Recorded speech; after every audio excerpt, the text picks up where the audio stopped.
Conservative Party in United Kingdom general elections. The Times of India in its editorial underlines that Boris Johnson and his Conservative Party have scored a massive victory in the British polls, ensuring that the UK will leave the EU by January 31st. In winning 364 seats, the Tories now have a House of Commons majority of 78, the biggest since Margaret Thatcher won a third term in 1987. Conversely, the Labour Party under Jeremy Corbyn has slumped to 203 seats, its worst defeat since 1935. This clearly shows a disconnect between the Labour leadership and its support base. The Daily opines that there is no denying that the Brexit was the most dominant issue in this British election, and Johnson successfully campaigned on getting Brexit done. Corbyn, on the other hand, promised a new Brexit deal, a new referendum, and pledged to stay neutral. This was politically suicidal position in an election animated by Brexit. The Hindu in its editorial titled, "As the Day of Boris says, the decisive victory gives British Prime Minister Boris Johnson a clear mandate to take the UK out of the European Union without further delay." The Daily says that Mr. Johnson turned the poll into a de facto Brexit referendum, arguing that only a stable Conservative government could take the UK out of the EU quickly and end the lingering political standoff. Mr. Johnson has promised to finish the negotiations during the 11th month transition period, but it could take years. The Economic Times editorial says that the Brexit has won in UK while left radicalism has lost. The newspaper says the result ends the uncertainty over Brexit and demonstrates for the benefit of the rest of the world that extreme left policies of the kind espoused by the Labour Party do not resonate with voters. The Daily also notes that India will need to work out a trade deal with the UK while dealing with the anti-immigrant undertone of Brexit on English streets and in British visa policies. The Indian Express in its editorial, A New Britain, observes that the Conservatives were able to breach traditional bastions of the Labour Party and erode its working class base, signals the entrenching of the disenchantment with globalization and European integration. In 2016, when Britain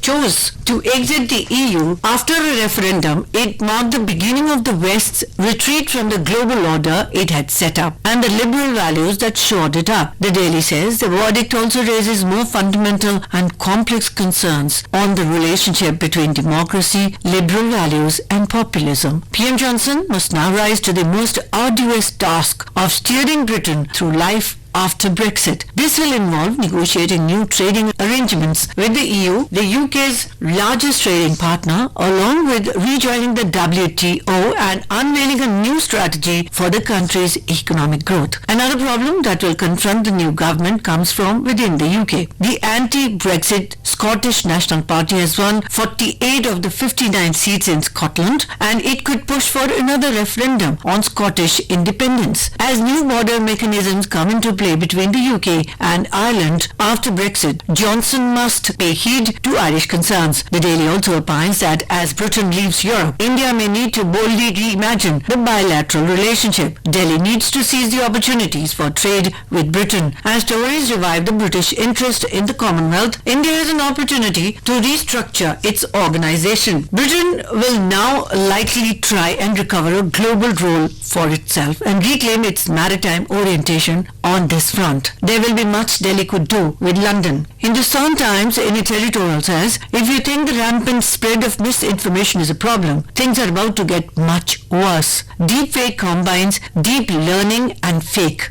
They are typically in the form of images, audio, or videos of a person or people that have been superimposed on another to make it seem like someone said or did something they didn't. Election manipulation, revenge porn, fake news, and even financial fraud are just some of the issues that deepfakes have created in the recent past. While technological fixes to the problem are being and should be investigated, the Daily remarks that the solution also lies in the social and political domains. The manner in which the traditional and social media deal with misinformation